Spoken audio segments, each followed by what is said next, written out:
할렐루야. 아멘. 우리 큰 소리로 고백할까요? 할렐루야. 아멘. 여러분 지난 한 주간도 하나님의 은혜로 승리하셨을 줄로 믿습니다. 옆에 있는 분들과 함께 인사 나눴으면 좋겠어요. 뭐라고 하시냐면 만나서 반갑습니다. 함께 예배 드릴 수 있어서 너무 좋습니다. 같이 인사 나누겠습니다. 만나서 반갑습니다. 함께 예배 드릴 수 있어서 너무너무 좋습니다. 너무너무 좋습니다. 여러분 우리가 하나님 앞에 함께 예배를 드리죠. 예배를 드리는 것이 하나님이 얼마나 기뻐 받으실 줄 모릅니다. 온 성도가 함께 모이는 것, 각자 집에서 예배 드리는 게 아니라 함께 모이는 것, 주님 한 분만 바라보는 것, 이것이 주님 받으실 만한 아름다운 예배인 줄로 믿습니다. 여러분 성경을 연구하다 보면 또 읽다 보면 또 재미있는 여러 가지 상황들도 듣게 됩니다. 어떤 사람들은 로마서가 성경에서 가장 중요한 그런 성경이라고 말하기도 합니다. 어떤 사람들이 히브리서가 성경에서 가장 중요한 핵심이라고 말하기도 합니다. 또 어떤 사람들은 사복음서 중에서요 가장 마지막에 쓰여진 요한복음이 너무너무 중요한 그 성경이라고 말하기도 하고요. 어떤 분들은 또 마태복음이 그 신약 제일 앞에 있으니까 마태복음이 제일 중요하다고 말하는 사람도 있습니다. 또 어떤 분들은 그 사복음서 중에 마가복음이 제일 먼저 쓰여졌으니까 마가복음이 제일 중요하다 이렇게 말하는 분도 있다고 하는 것이죠. 이러한 성경 66권 중에서 바로 이 66권에 관한 평가는 사람마다 다 다를 수 있습니다. 로마서를 통해 은혜를 받은 사람, 인생이 바뀐 사람은 로마서가 너무 소중한 말씀일 것입니다. 그런 사람 중에는 어거스틴이나 마틴 루터 같은 사람들은요, 인생이 바뀌고 또 종교 개혁을 시작하게 된 계기가 바로 로마서의 말씀을 통해서 그렇게 됐다라고 하는 것입니다. 또 힘들고 어려울 때 위로가 된 말씀이 있다면 바로 그 말씀이 가장 중요한 말씀이 될 것입니다. 그러나 여러분 성경 66권은 동일한 권위를 가지고 있는 그 어떤 것도 빼놓을 수 없는 하나님의 귀한 말씀인 줄로 믿습니다. 오늘 우리의 마음 가운데 소중히 생각하는 마음 누구나 있을 수 있지만 어떤 것을 더 가깝게 생각하는 마음이 있을 수 있지만 권위는 똑같다는 거예요. 다 하나님의 말씀이라는 겁니다. 성경의 모든 말씀은 묵상하고 연구할 때마다 하나님의 말씀이 다 모든 하나님의 말씀이라는 거예요. 이 말씀을 왜 우리에게 주셨는지를 우리가 말씀을 보면서 더 기가 막힌 주의 섭리를 깨달아가게 된다라고 하는 것입니다. 어떤 분들은 목사님 도무지 레위기는 제가 이해를 못하겠어요. 레위기는 왜 성경에 있는지 모르겠어요. 창세기 또 읽다가 레위기를 넘어본 적이 없습니다. 이런 분도 계십니다. 여러분 레위기를 알아야 하나님과 우리와의 관계를 합니다. 예배드리는 걸 알게 되고요. 구약의 예배를 알게 되면 십자가의 은혜가 무엇인지 십자가의 섭리를 알게 되고요. 십자가의 섭리를 알게 되면 지금 우리의 예배를 어떻게 드려진지를 알게 된다고 하는 거예요. 할렐루야. 여러분 오늘 본문의 말씀 야고보서도요 사실은 이 정경화되는 과정 가운데 논란이 있었고요. 또 종교개혁 때에도 야고보서가 좀 폄하되는 그런 일들도 있었다라고 하는 것입니다. 종교개혁을 이끌었던 마틴 루터라고 하는 사람은 바로 이 야고보서를 지푸라기 서신서라고 그렇게 얘기하기도 했습니다. 지푸라기라는 건 뭐예요? 쓰잘데기 없는 별 볼 일 없는 뭐 그런 뜻을 말하고 있는 것입니다. 사실 그러나 마틴 루터의 한마디 발언을 통해서 이 야고보서가 그렇게 가치가 없다라고 말할 수 없고요. 사실은 그 당시 어떤 배경과 상황 속에서 이런 얘기가 나왔는지를 우리는 알아야 합니다. 여러분 잘 아시는 것처럼 마틴 루터가 종교 개혁을 할 당시에는 로만 카톨릭 굉장히 부패한 그런 가운데 있었습니다. 여러분 그들은요 율법을 강조하면서 이 율법을 통해서 행위를 굉장히 중요시하게 됩니다. 행위를 통해서 어떻게 했어요? 이제 그들은 면죄부라고 하는 것을 팔게 되어지고 헌금을 많이 걷고요. 그들은요 부와 권력을 이제 지속하기를 원했습니다. 또 크고 웅장한 그러한 성당을 만들어서 자신들의 어떤 그런 권력을 보여주고 싶었던 것이 그들의 모습이기도 했습니다. 그게 사실 성도들에게 잘못된 가르침을 주면서 성도들을 착취했던 것이 그 당시의 배경입니다. 여러분, 성도들은요, 성경을 읽지도 못했어요. 가지지도 못했습니다. 가지도 못할 뿐만 아니라 여러분, 보아도 읽지 못한 게 당시에 라틴어로만 되어 있는 성경을 누구도 이해할 수 없는 것입니다. 여러분, 성도들이 모르기 때문에 성경적이라고 쉽게 얘기한다면 여러분 잘 모르는 거죠. 그 지도자들이 그렇게 하라는 대로만 하는 것이 그들의 모습이었습니다. 그러한 상황에서 마음들을 끌고 왔습니다. 그리고 그런 상황에서 이제 마틴 루터는 아니라는 거예요. 구원은 오직 믿음으로 받는 것이고 성경으로 돌아가야 되고 믿음 안에 우뚝 서야 된다고 그렇게 말하고 있는 것이에요. 할렐루야. 그러니까 오직 믿음으로 오직 성경으로라고 얘기하면서 사실은 그렇게 강조하여 말하다 보니까 행위에 대해서 말하고 있는 야고보에 대해서는 조금 오해하거나 좀 폄하하는 말을 한 것도 사실이기도 합니다. 그러나 나중에 마틴 루터는 자기 말을 또 수정을 하게 되죠. 마틴 루터는 로마서와 갈라디아서의 말씀을 통해서 오직 믿음으로 구원받는 것을 굉장히 중요하게 생각합니다. 사실 여러분, 구원은 오직 믿음으로 받는 것이기 때문이죠. 행함을 강조한 야고보서는 그렇게 지푸라기와 같이 그렇게 생각할 수밖에 없었다고 하는 거예요. 그러나 여러분, 사람들은 오해합니다. 로마서와 야고보서는 반대되는 성경으로 생각할 수가 있어요. 로마서와 야고보서는 서로 하나 되지 못한다고 얘기할 수 있어요. 그러나 그렇지 않습니다. 로마서와 야고보서는 편지를 읽는 대상이 누구인지에 따라, 그리고 무엇을 강조하려고 그런 목적으로 쓰여진 것에 따라서 여러분 다르게 쓰여진 것이 로마서와 야고보서입니다. 그 쓰여진 내용과 방향이 다른 것입니다. 이러한 이야기를 하는 것은요, 성경 어떤 말씀도 어떠한 것도 다 하나님의 말씀이며 우리에게 다 유익하다고 하는 하나님의 말씀이라는 것입니다. 할렐루야. 오늘 우리는 야고보서의 말씀을 통해서 사실 믿는 그리스도인들이 어떻게 살아가야 되는지를 우리는 알아가야 됩니다.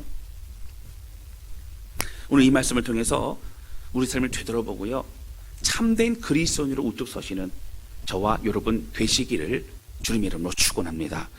우리 함께 나누기 원하는 것은요, 믿음은 행함으로 증명해야 한다고 하는 것입니다. 여러분 잘 들으셔야 돼요. 믿음은 행함으로 증명할 수 있다가 아니라 믿음은 행함으로 증명해야만 한다라고 말씀드리는 겁니다. 여러분, 이렇게 말하는 이유가 있습니다. 우리의 믿음은 증명해야 돼요. 하나님께 보여드려야 됩니다. 이것이 우리가 이 땅에 사는 주어진 과제이기 때문입니다. 오늘 본문의 말씀 14절을 보실까요? 여러분, 야고보서 2장 14절에 보면 이렇게 나옵니다. 우리 같이 읽겠습니다. 시작. 내 형제들아, 만일 사람이 믿음이 있노라 하고 행함이 없으면 무슨 유익이 있으리요? 그 믿음이 능히 자기를 구원하겠느냐? 믿음이 있더라고 얘기하고 믿음으로 구원받았다고. 여러분, 사실 이 야고보서를 읽고 있는 대상자들은 다 믿는 그리스도인들입니다. 믿지 않는 자에게 복음을 전하기 위해 쓰여진 어떤 복음서가 아닙니다. 복음의 내용은 주로 여러분 그 사복음서라든가 아니면 로마서라든가 갈라디아 내용이 좀 더 깊이 잘 나와 있지요. 야고보서는 이미 믿고 있는 자들 가운데 그런 행함이 없는, 믿음이 있다고 하는데 변화가 없는 자들에 대해서 성경이 가르치고 권면하고 있는 내용이라고 하는 것입니다. 여러분, 그 그리스도인들 가운데서 믿음으로 구원받았다고 얘기하고 나는 믿음의 사람으로 얘기하는데 전혀 삶의 변화가 없어요. 말씀을 듣는데 말씀을 듣는 거 참고로 하고 전혀 변화가 없다면 여러분, 그 믿음은 가짜 믿음이라는 겁니다. 진짜 믿는 게 아니라고 하는 거예요. 여러분, 사실 초대교회도요, 당시 유대인들이 많이 있었기 때문에 유대인 출신 그리스도인들은 율법이 너무 중요했어요. 그러다 보니까 습관적으로 율법을 잘 지켜야만 구원받는다고 생각합니다. 믿음으로도 구원받지만 율법도 잘 지켜야 구원받는다고 생각을 하기 때문에 그들은 율법주의에 빠질 수 있었습니다. 사도 바울도 그렇고요, 오직 믿음으로 구원받는다. 구원은 믿음으로 받는다. 우리의 행위와 의와 우리의 노력이 아니다. 하나님의 전적인 은혜라고 설명하고 있는 것입니다. 근데 문제는 이 당시에요, 이제 함께 얘기를 나눌 때에 고난 가운데 이제 핍박 가운데 믿음을 지켜나가는데요, 나는 믿음이 있다고 하면서 삶의 변화가 없는 겁니다. 옆에 어려운 사람이 있어도 구제하지 않는 겁니다. 격려하지 않는 겁니다. 자신의 걸 내어주지 않습니다. 희생하지 않습니다. 기도하지 않습니다. 섬기지 않고 있더라라고 하는 거예요. 교회는 혼란스러워집니다. 구원받았다는데 믿음이 있다는데 왜 저렇게 살아야 할까? 저렇게 사는 게 맞을까? 라고 하는, 그럼 구원과 우리의 삶은 다른 것일까? 고민하기 시작합니다. 여러분, 그래서 야고보 사도는요, 바로 이 야고보서를 쓰면서 우리가 스스로 생각하기에 믿음이 있다라고 하는 믿음의 사람이 아니라, 여러분, 믿음은 행함으로 우리가 증거할 수 있고 보여줄 수 있고 우리가 있음을 나타낼 수 있다라고 말하고 있는 것입니다. 여러분, 사도 바울은 믿음이 없는 율법주의하고 싸웠지만 오늘 야고보 사도는 야고보서를 통해서 율법을 무시하는 무율법주의자들과 싸우고 있었다라고 하는 것입니다. 여러분, 우리는 균형 잡힌 신앙생활을 해야 합니다. 여러분, 사도 바울도 로마서에서 그 중요한 복음을 말하고 있지만 로마서 12장서부터는 그 복음을 가진 우리가 어떻게 살아야 될지를 명확히 또 강조하여 설명한 것이 로마서의 말씀입니다. 로마서뿐만 아니라 모든 사도 바울의 서신서에도요, 앞쪽에는 복음의 은혜를, 뒤에는 그 은혜를 가지고 공동체와 또 교회가 또 가정이 어떻게 살아가야 될지를 명확히 말해주고 있는 것이 바로 서신서의 내용들입니다. 여러분, 이 과정에서 교회 공동체의 문제를 해결해 줄 뿐만 아니라 가정은 어떻게 하나님 앞에 서야 되고 어떻게 순종해야 되는지를 그 서신서를 통해서 말해주고 있는 것입니다. 여러분, 만약 우리가요, 복음을 잘 모르면서 교회 오자마자 열심히 하면 축복받아, 열심히 하면 하나님이 좋아하셔 라고 하는 걸로만 열심히 한다면 우선순위가 바뀐 것이죠. 예수 그리스도를 믿고 그 십자가의 은혜와 감격 때문에 오늘 주님의 부활이 나의 부활이요, 주님의 권능이 나의 권능을 깨닫고 은혜 가운데 있는 자들이 그 기쁨을 가지고 주 앞에 헌신하고 섬기는 것이 봉사와 섬김인 줄로 믿습니다.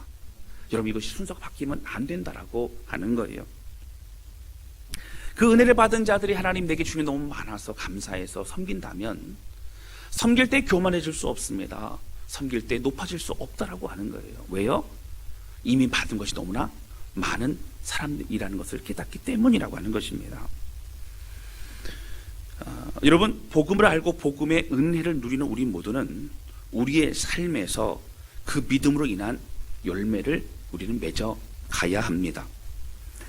오늘 이러한 이야기를 하면서 여러분, 야고보 사도는 오늘 15절과 16절에 이렇게 고백합니다. 여러분, 15절 16절 우리 큰 소리로 같이 읽겠습니다. 시작. 만일 형제나 자매가 헐벗고 이루갈 양식이 없는데 너희 중에 누구든지 그에게 이르되 평안히 가라, 덥게 하라, 배부르게 하라 하며 그의 몸에 쓸 것을 주지 아니하면 무슨 유익이 있으리요. 아멘. 여기 형제라고 하는 것은 교회 안에 있는 성도를 말합니다. 같이 하나님의 예배를 사람 말합니다.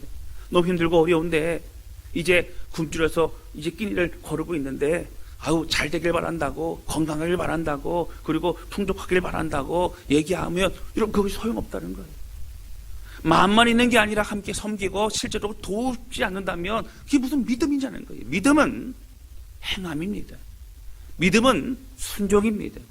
믿음은 열매를 맺는 거예요. 할렐루야.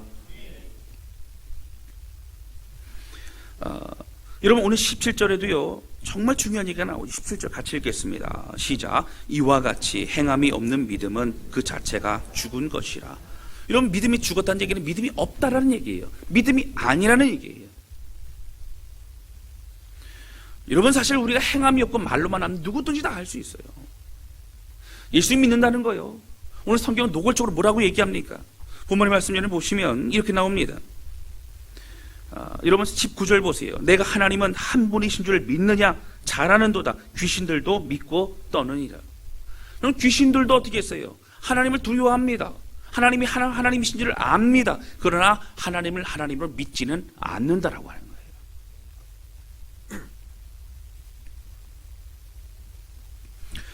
거예요. 여러분, 제가 여러 번 설명하지만요, 실제로 예수님을 영접하고 예수를 믿는 사람들이 믿기 전이나 믿은 후나 전혀 변화가 없다면 여러분 잘 기억하세요. 그 믿음은 가짜 믿음일 수 있는 가능성이 너무나 많다라고 하는 거예요. 예수님 영접하고 예수님의 은혜로 살아가는 사람들은 우리 마음 가운데 성령님이 내주하시기 때문에 여러분 말씀을 들을 깨달을 수밖에 없어요. 찔림이 옵니다. 우리의 믿음의 성장이 더딜 수는 있지만 우리가 변하지 않는다는 것은요, 여러분 기적과 같은 거 있을 수 없는 것입니다. 사랑하는 성도 여러분, 날마다 믿음으로 더욱더 주님을 닮아가며 우리의 행함으로 순종할 수 있는 저와 여러분 되시기를 주님의 이름으로 축원합니다. 여러분 율법주의자들은 행함으로 구원을 받으려고 했기 때문에 문제였지, 믿는 그리스도인들은 행함으로 말씀에 있는 대로 순종하며 변화되어 쓰임 받을 수 있어야 된다라고 하는 것입니다. 여러분 이 시대에 왜 그리스도인들 손가락질 받습니까? 여러분 예전에도요, 옛날에는 그리스도인들 하면 사실 정직한 사람들, 구별된 사람들 이런 생각들이 다 있었어요. 그런데 여러분 요즘은 어떻게 해요? 똑같다는 거예요.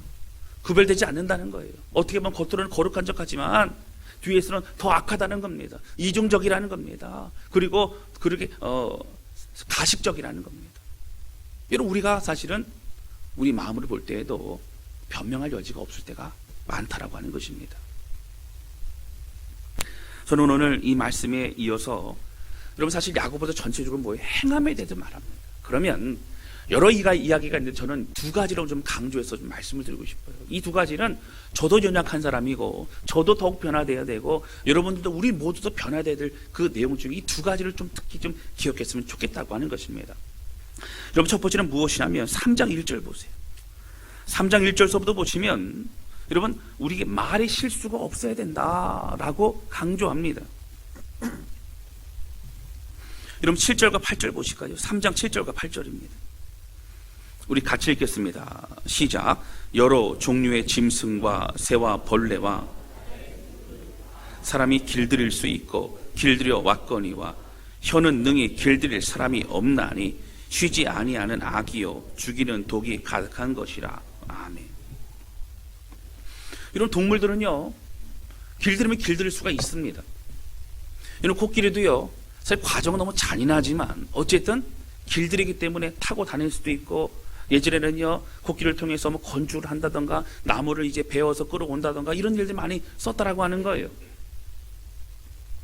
여러분 작은 어떠한 그런 뭐 새 같은 경우도요, 여러분 새도 보니까 길들이더라고요. 길들이니까 사람을 좀 따라당기고 어깨에 막 이게 붙어서 다니고 왜 그렇습니다. 근데 뭐만 안 된다고요? 혀만 안 된다는 거예요. 여러분 어떻게 해요? 마음 먹어도 입술은 자기 마음대로 움직이는 거예요. 그러면 안 되지. 그래 벌써 입은 내뱉어 버리는 거예요. 여러분 그 문제라는 겁니다. 여러분 입술이 변해야 되는 게 아니고 누가 변해야 돼요? 사람이 변해야 돼요. 할렐루야. 사람이 변해야 됩니다. 여러분 그런데 여러분 입술로 문제를 일으키는 사람, 입술로 범죄하는 사람, 입술로 상처를 주는 사람은 누구도 막을 수 없다는 얘기예요. 그런데 이 사람은 어떤 특정한 사람이면 우리 모두도 저도 가능한 사람들이라고 하는 것이에요. 할렐루야. 여러분 우리가 변화돼야 됩니다. 변화돼야 돼요. 깨달아야 돼요. 이런 얘기 들으면 어떤 누가 생각나면 안 되고 누가 생각을 해야 돼요? 어떻게 잘하시네요. 내가 생각나야 돼. 내가 문제야. 이런 고백을 할 수 있어야 된다라고 하는 것입니다. 쉬지 아니하는 악이요 죽이는 독이 가득한 것이라. 우리가 독한 마음을 품고 악한 마음을 품으면 그것이 뭘로 나온다고? 입으로 독이 나온다는 거예요. 우리에게 말이 실수가 있고 우리에게 상처를 주는 습관이 있다면 하나님 앞에 철저히 회개하고 돌이켜야 됩니다. 여러분 저도 가정에서 때로 실수할 때가 있다니까요. 저희 아내한테도 그렇고 저희 아이들한테도, 자녀한테도 그렇고 제 마음 상태에 따라서 때로는 그럴 때가 있어요. 저도 회개해야 됩니다. 회개합니다. 돌이키겠습니다. 여러분 우리 삶이 그렇다고 하는 것이죠. 어떤 사람들은 그래요. 나는 화는 내도 뒤끝은 없어. 이런 분들이 있어요. 우리 주변에 많아요. 근데 여러분 잘 보세요. 왜 화를 내요? 마음에 담아두지 못하니까 화를 내요. 근데 문제는 뭐예요? 상대방은 그에게도 돌맞아 죽어가는 겁니다. 나는 뒤끝은 없어. 얘기했으니까 뒤끝이 없죠. 상대방은 힘들어하는 거예요. 여러분, 뒤끝이 없다는 사람이 제일 무서워요. 언제 어떻게 무슨 말을 할지 여러분 예상을 못하기 때문에 그렇습니다. 성경에서 말하는 것이 무엇이에요? 우리 모두에게 반복적으로 강조하고 있는 것은 우리 입술을 하나님께 드리라고 하는 것입니다. 여러분, 오늘 본문의 말씀 3장 3절 보세요. 이렇게 나오죠. 여러분, 재갈을 물리라.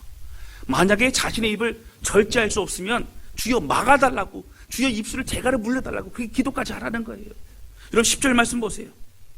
자, 10절 말씀 우리 같이 읽겠습니다. 시작. 한 입에서 찬송과 저주가 나오는도다. 내 형제들아, 이것이 마땅하지 아니하니라. 아멘.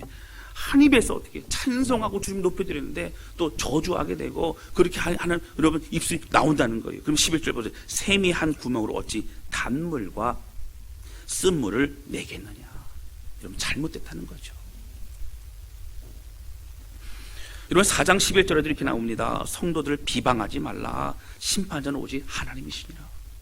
여러분, 제가 우리 교회가 아니라 바깥에 나가보면요, 나가서 어떤 교제를 이렇게 하고 이제 얘기를 하다 보면 어떤 분은 특이해요. 모든 대부분의 말이 불평이에요. 불평. 작은 것에도 불평. 날씨가 이래도 불평, 저래도 불평. 커피의 맛이 이래도 불평, 저래도 불평. 여러 가지가 불평. 저는 커피잔이 못생겼다고 말하는 불평도 처음 봤어요. 저는 커피잔 마시면 되잖아요. 그냥 마시면 되잖아요. 습관입니다. 불평하기 싫으면 계속 불평하는 거예요. 그거 불평하는 거예요. 여러분, 잠언 전도서에도요, 보면은 입술을 조심하라는 얘기가 무지하게 많이 나오죠. 여러분 잘 아실 겁니다. 잠언 읽어드릴게요. 10장 19절에 보면 이렇게 말이 있어요. 말이 많으면 허물을 면하기 어려우나 그 입술을 제어하는 자는 지혜가 있느니라. 그 입술을 제어하는 지혜가 있느니라. 12장 18절에 이렇게 나옵니다. 칼로 찌름같이 함부로 말하는 자가 있거니와 지혜로운 자의 혀는 양약과 같으니라. 지혜로운 자의 말은 어떻게 해요? 때로는 쓸 수도 있지만 사랑의 언어는, 사랑의 권면은 양약과 같아서 우리가 새로워질 수 있다고 하는 것이죠. 여러분, 사실 얼마나 많은 말씀이 있는지 몰라요. 여러분, 잠언전서 아무 장이나 봐도요, 입술에 가는 게 다 나옵니다. 정말 귀한 말씀이 많죠. 여러분, 왜 그렇습니까? 우리 중 누구도 예외가 없기 때문이라고 하는 거예요. 모든 사람들이 여기에 해당되기 때문에, 참으로 변하기 어렵기 때문에 우리 입술은 날마다 기도하고 주께 맡겨드리지 아니하면 참 어렵기 때문에 그렇다고 하는 거예요. 여러분, 저도 마찬가지. 날마다 기도하지 않으면 안 된다고 하는 것이에요. 여러분, 다시 야고보서로 넘어갑니다. 돌아갑니다. 오늘 입술에 관한 말씀, 여러분 말고도 여러분 2장에 보면요, 여러 가지 말씀이 있는데 외모를 취하지 말라. 외모를 취한다는 얘기 뭐예요? 여기 보시면 2장 보세요, 여러분. 자, 2절 보시면 만일 너희 회당에 금가락지를 끼고 아름다운 옷을 입은 사람이 들어오고 또 남루한 옷을 입은 가난한 사람이 들어올 때에 어떻게 하는지 아는 거예요. 좋은 것에 앉혀주고 그리고 저 끝에 앉혀주고 이렇게 하지 말고 사람을 외모로 보지 말라는 겁니다. 똑같이 대하라는 거예요. 할렐루야. 여러분, 우리가 그렇게 해야 됩니다. 또 어떤 얘기들이 나오죠? 여러분, 다른 데는 차별하지 말라. 그리고 또 세상과 벗하지 말라. 세상과 구별되라. 달라야 된다는 거예요. 거룩한 그리스도인답게 살아가라는 거예요. 할렐루야. 여러분, 그리고 또 뭐라고 하면 허탄한 생각에 버리라는 거예요. 허탄한 생각을 인간적인 생각, 걱정과 근심과 고민, 또 세상의 철학과 이것이 아니라 말씀을 믿고 말씀을 의지하고 말씀대로 나아갈 때 하나님의 역사가 일어나는 줄로 믿습니다. 여러분, 이런 말씀이 많이 나와 있어요. 근데 두 번째, 오늘 이제 첫 번째 입술에 나와서 말씀, 두 번째는 뭐냐면, 여러분 5장에 보면 또 이런 내용이 나와요. 5장 보실까요? 야고보서 5장 보세요.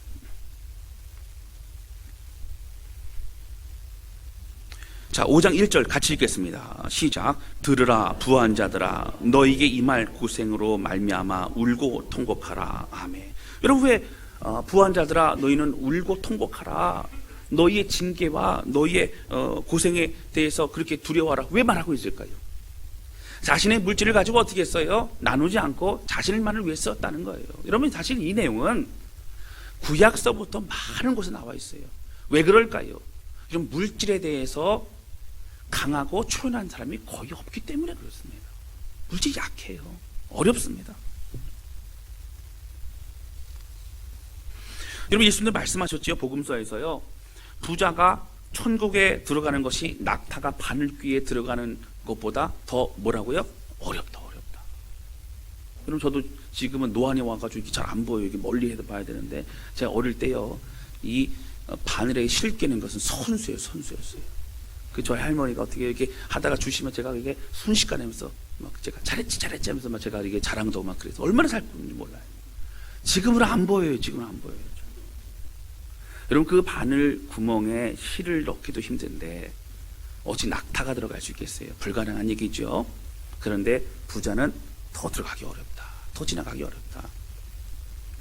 그러면 부자는 어떻게 해요? 천국에 가기 어렵다. 바로 이 얘기를 하고 있는 것입니다.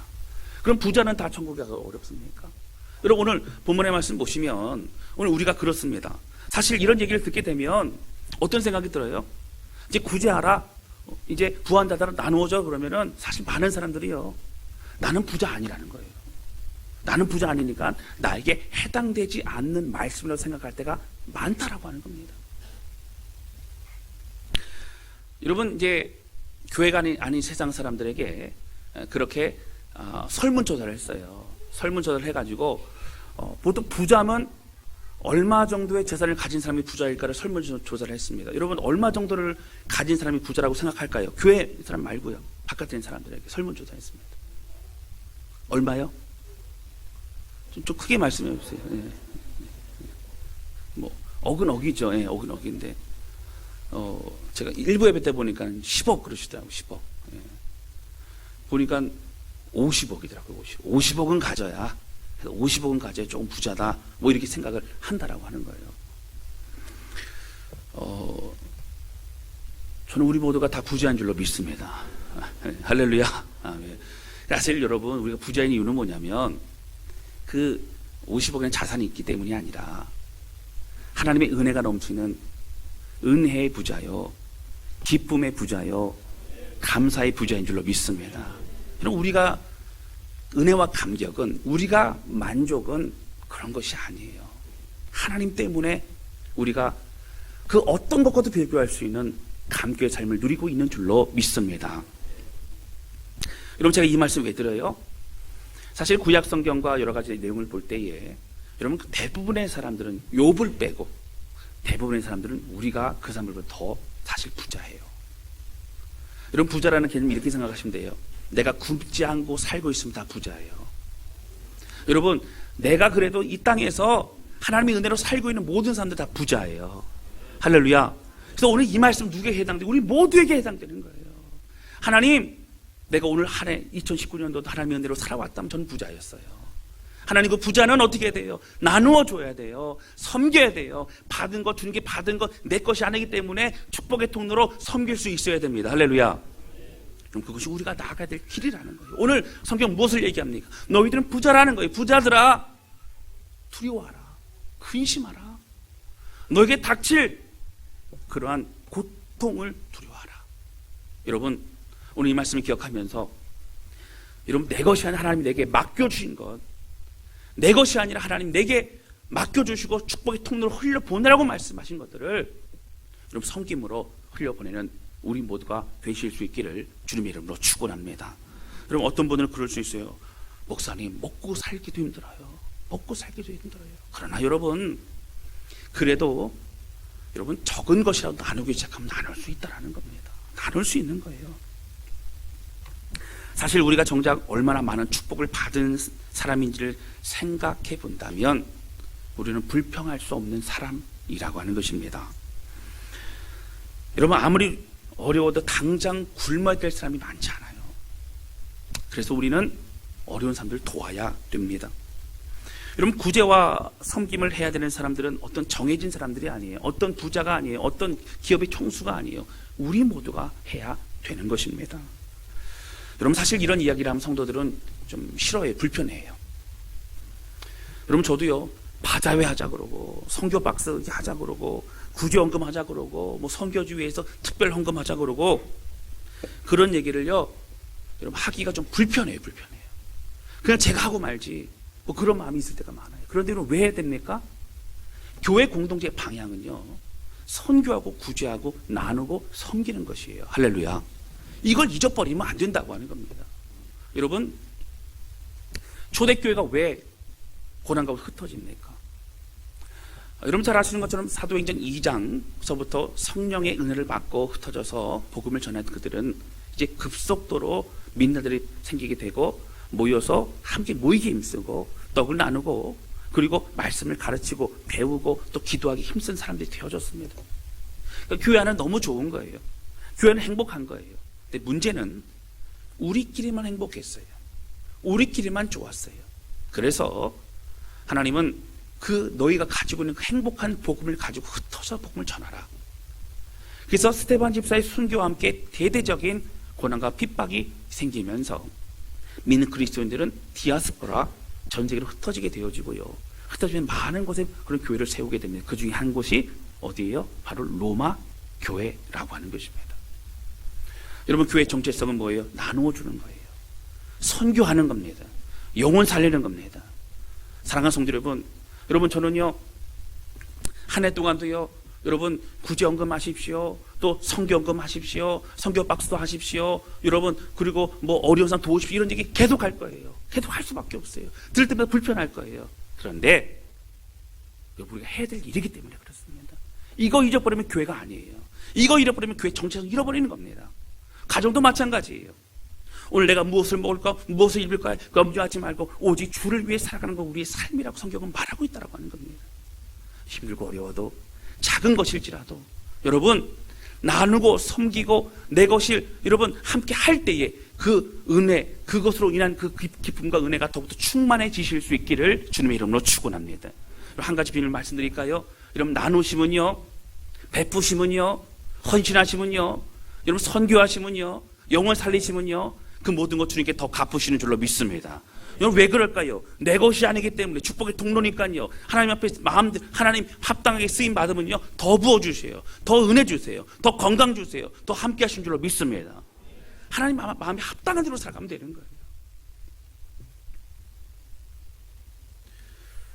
여러분, 때로는 힘들고 어려운 분이 있죠. 그런 분들은 여러분 믿음대로 하면 돼요. 믿음대로.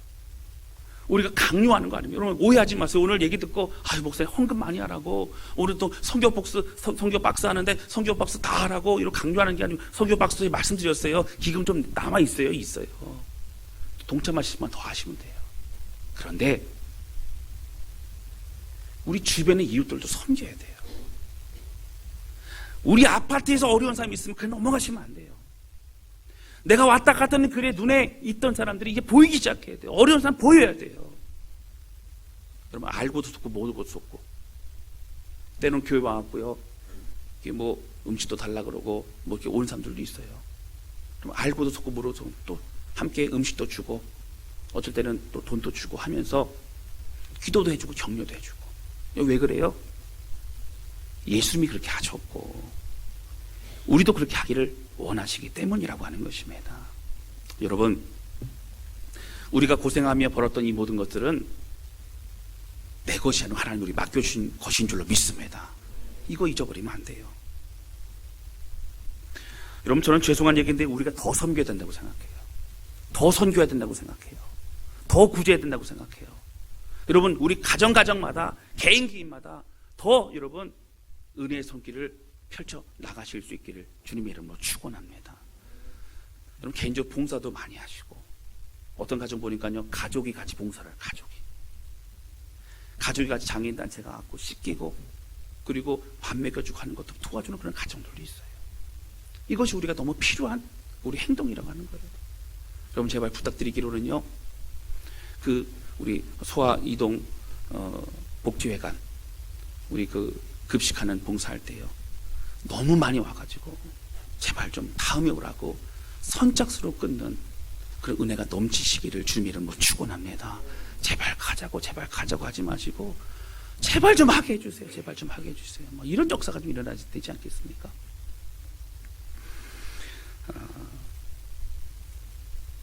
여러분, 이것이 우리의 사명입니다. 그리스도인들의 사명이에요. 여러분, 저도 개인적으로 또 매달 선교 공부도 하고 있고요, 또 구제도 하고 있고 저도 하고 있습니다. 왜요? 제가 또 감당해야 될 개인적인 제 삶이기 때문이고 순종이기 때문이라고 하는 거예요. 여러분, 절대 아까워하지 마시고요, 당연히 해야 될 것을 덤으로 더 주신 줄 믿으시기를 주님의 이름으로 축원합니다. 여러분, 주를 위해 헌신하고 섬기는 사람들 하나님이 책임져 주세요. 자녀도 책임져 주시고 여러분 가정도 책임져 주십니다. 왜 그럴까요? 하나님의 일을 하기 때문에 그래요. 하나님의 마음에 합한 사람이기 때문에 그렇다고 하는 거예요. 여러분, 그런데 여러분, 이렇게 하기 위해서 뭐가 필요하냐면 의무가 아니라, 율법이 아니라, 강요가 아니라 하나님의 마음을 우리가 느낄 수 있어야 된다라고 하는 것입니다. 여러분, 우리 자식, 우리 새끼 귀한 거 다 아시죠? 다 귀하시잖아요. 그런데 내 자식, 내 새끼가 귀한 만큼 여러분, 다른 사람들도 힘들고 어렵다면 그들 돌볼 수 있는 눈이 우리는 열려져야 된다고 하는 거예요. 여러분, 우리가 예배드리면 은혜롭고 감격스럽고 또 힘을 얻는다면 예배를 드려야만 되는 많은 사람들, 잃어버린 영혼들을 향해서 그들에게도 우리가 다가갈 수 있어야 되고요, 가든지 보내든지 하는 또 선교를 우리도 해야 된다라고 하는 것입니다. 여러분, 시대의 고통과 눈물 속에는 많은 사람들이 우리를 기다리고 있고요, 우리의 기도를 기다리고 있고 우리 손길을 기다리고 있습니다. 여러분, 여러분 이 사실을 기억하면서 우리 모두 하나님 앞에 쓰임받고 헌신해야 될 사람임을 여러분 기억하시고 순종하시기를 주님의 이름으로 축원합니다. 할렐루야. 감사해요. 저는 이 대목에서 아멘이 많이 안 나올 줄 알고 그랬는데 아멘을 많이 해주셔서 얼마나 감사한지 몰라요. 여러분, 우리 모두는 하나님 앞에 쓰임받아야 될, 헌신하고 순종해야 될 하나님의 백성인 줄로 믿습니다. 여러분, 이 사실을 가지고 끝까지 믿음을 걸어가며 주여 나눠주고 싶습니다. 주님 선교하고 싶습니다. 더 주일 감당하고 싶습니다. 고백하면서 몸부림치며 기도하는 우리 모두가 되실 수 있기를 주님의 이름으로 축원합니다. 우리 이 시간 같이 찬양 주 앞에 드리도록 하겠습니다.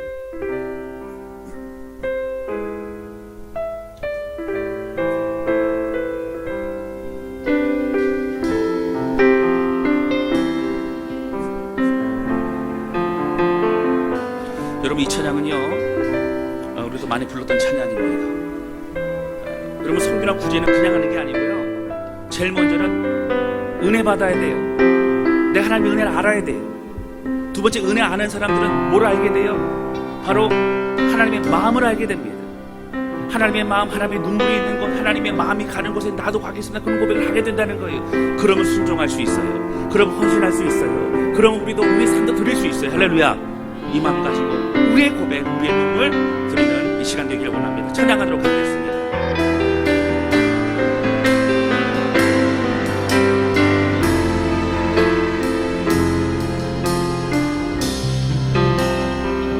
아버지, 당신의 마음이 있는 곳에 나의 마음이 있기를 원해요.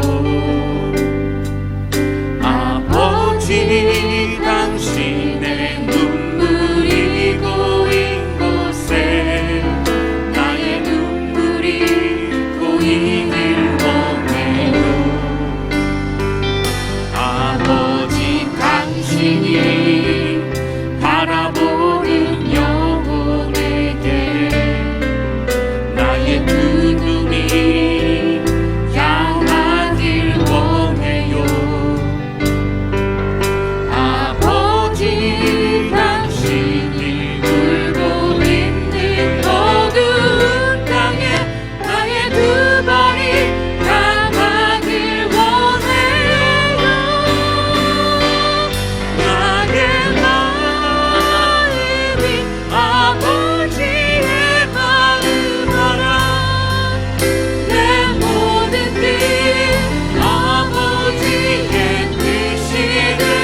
주기 원하는 인도할 하나님 아버지, 오늘 두 가지 말씀 주셔서 하나님, 믿음 있는 자들의 행함이 있어야 되는데 하나님, 우리 입술이 사랑하고 격려하고 섬기는 입술 되게 하여 주셔서 주여 하나님의 쓰임받는 입술로 우리를 사용하여 주시고, 두 번째 하나님, 오늘 구제하고 선교하고 돕고 섬기는 일을 하나님 멈추지 않도록 하여 주셔서 우리 주변에 있는 이웃들, 우리 주변에 믿지 않는 자들, 또 섬길 사람들, 또 그리고 구제해야 될 모든 사람들 하나님을 사용하여 주시고, 우리의 손이 움츠러지지 않도록 하여 주시고 우리를 사용하여 주옵소서. 소원한 우리를 사용하여 주옵소서. 우리 간절한 마음으로 주 앞에 기도하기 원합니다. 같이 기도하시겠습니다. 오 하나님 아버지, 우리를 사용하여 주옵소서. 하나님, 우리를 사용하여 주옵소서. 아버지, 믿음은 우리를 용서하여 주시고, 하나님 움츠렸던 우리의 마음을 용서하여 주시고, 걱정 근심했던 우리의 마음을 용서하여 주시고, 하나님께 사용하여 주시길 원합니다. 하나님, 우리를 사용하여 주시길 원합니다. 아버지가 늘 소원을 기도하오니 하나님 붙드시고 임하여 주시옵소서. 아버지가 늘 고백하며 기도합니다. 하나님 아버지, 우리의 입술을 새롭게 하여 주시고, 아버지, 우리의 섬김과 선교와 우리의 많은 삶을 붙드시고 인도하여 주시기를 원합니다. 오 하나님 아버지가 늘 고백하며 기도하오니 성령님 함께 해주셔서 주여, 하나님 오늘 기도하며 고백하며 기도하는 주님의 손을 붙잡아 주시고, 하나님 기뻐하시는 삶을 영광 돌리시고, 아버지 우리를 붙드시고 주님 인도하여 주시옵소서. 하나님 영광 받아 주시옵소서. 하나님 아버지, 이 시간 고백하며 기도합니다. 오늘 우리의 삶 속에 믿음이 있다고 하였으면서도, 믿음으로 구원받았다고 하였으면서도 믿음 없이 살았던 삶을 용서하여 주옵소서. 행함이 없이 알고 있다고 말하고 그리고 믿고 있다고 말하지만 전혀 변화없는 우리의 삶을 용서하여 주옵소서. 하나님, 먼저는 우리 입술이 새로워지게 하여 주셔서 하나님, 주 앞에 쓰임받는 그런 사랑과 섬김의 입술 되게 하여 주옵소서. 영혼 살리는 입술 되게 하여 주옵소서. 하나님, 우리 주변에 많은 연약한 자들과 어려운 자들 하나님 주께서 아시오니 우리를 통하여 좀 역사하여 주셔서 선교하는 교회, 구제하는 교회, 어려운 자들 돕고 섬기는 교회, 하나님 우리 다스란 교회, 우리 가정, 우리 모두가 될 수 있도록 하나님 붙드시고 인도하여 주옵소서. 주님 간절히 소원하며 기도하오니 성령님 함께 해주셔서 우리의 움츠러들던 손을 용서해 주시고 우리 믿음을 없음을 용서해 주셔서 오늘 결단하며 쓰임받기를 소원하며 고백한 성도들을 붙잡아 주시고 부어주시고 믿음도 주시고 순종케 하시고 순종하는 그 발걸음에 준 축복도 허락하여 주옵소서. 모두 주께 맡겨드리며 감사드립니다. 예수님의 이름으로 기도하였습니다. 아멘.